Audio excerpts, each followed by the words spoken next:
না ভাইয়া, ভাবনা একই আছে। যেহেতু চ্যাম্পিয়ন্স ট্রফির বিষয়টা যদি বলেন, এটা আমার হাতে নেই। এটা সিলেক্টরদের সম্পূর্ণ কল। শুধু নট অনলি মি, যে কারে খেলাবে কারে খেলাবে না, এটা সম্পূর্ণ তাদের একটা কল। সো আমার কাজ হচ্ছে এখানে পারফর্ম করা, যেটা করতে পারতেছিলাম না এতদিন। আমি ওটার জন্য হয়তো আপসেট ছিলাম, কীভাবে ওখান থেকে ডেলিভার করা যায় পারফরমেন্স। ভাই আমরা যদি দেখেন, আমাদের টিমটা ভালো, বাট সামহাও আমরা কেউই ক্লিক করতে পারতেছিলাম না। আমরা যেদিন ব্যাটিং ভালো করতেছিলাম, হয়তো বা বলিংটা ভালো হচ্ছিল না। কোনো দিন বলিং ভালো হয়েছে, ব্যাটিং ভালো হয়নি। তো আমার মনে হয় আজকে একটা দিন যে আমরা ওভারঅল দুইটা ব্যাটসম্যান এবং বলিং ইউনিট সবাই মিলে পারফরমেন্স করেছি। সো এখনও টুর্নামেন্টটা লং, এখনও স্টিল 6টা গেম বাকি আছে না, 5টা গেম বাকি আছে। আর যদি আপনি টেবিল পয়েন্টটা দেখেন, তাহলে দুইটা টিম হয়তো বা টপে আছে, বাদ বাকি সব সিমিলার ওয়েতে আছে। আমার মনে হয় আজকের ম্যাচটা জেতার পর আমাদের রান রেটটা একটু ভালো হয়ে যাবে। সো স্টিল আমাদের নেক্সট গেমও জিততে হবে, যে কয়টা গেম আছে ব্যাক টু ব্যাক জিততে হবে।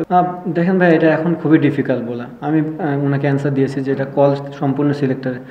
ওনারা মনে করেছে এই মুহূর্তে আমি টিমে ফিট হচ্ছি না, সো টিমে নেই। যদি তারা আমার খেলা দেখে মনে করে যে আবার যে আমি ফিট হওয়ার মতন, তাহলে হয়তো বা তারা কামব্যাক করাতে পারে, বাট সম্পূর্ণ তাদের কল। আমার ম্যাচ ফোকাস এখন সম্পূর্ণ বিপিএল নিয়ে। আমি চেষ্টা করব কীভাবে এখান থেকে আরও বেটার পারফরমেন্স করা যায়। জি জি, ক্লিয়ার মেসেজ দেওয়া হয়েছে। আর আসলে সিলেক্টরদের তরফ থেকে না, কী কারণে রাখা হয়নি এটা হয়তো মিডিয়া ঘাটলেই পাওয়া যায় যে কী কারণে রাখা হয়নি। সো আপনি যদি দেখেন যে কী কারণে আমি বাদ পড়েছি, আমার পারফরমেন্স ছিল না, আপনারাই নিউজ করেছেন। সো এটা এটা ওপেন, এটা না জানানোর কিছু নেই। দেখেন, ফার্স্টে যেটা বললেন যে ওয়াইফ তো সবার ক্ষেত্রে, সবার ওয়াইফই সবাইকে সাপোর্ট করে, তো এদিক দিয়ে কমতি কখনোই ছিল না। শাইনের কথাটা যদি আমি বলি, অবশ্যই সে একটা ধরেন এই টিমে কাজ করতেছে যে আমাদের হেল্পিং হ্যান্ডের জন্য। বাট সে লাস্ট 3 বছরের মতন বা 4 বছরের মতন কুমিল্লার সাথে ছিল। সে আমার খেলাটাও দেখছে।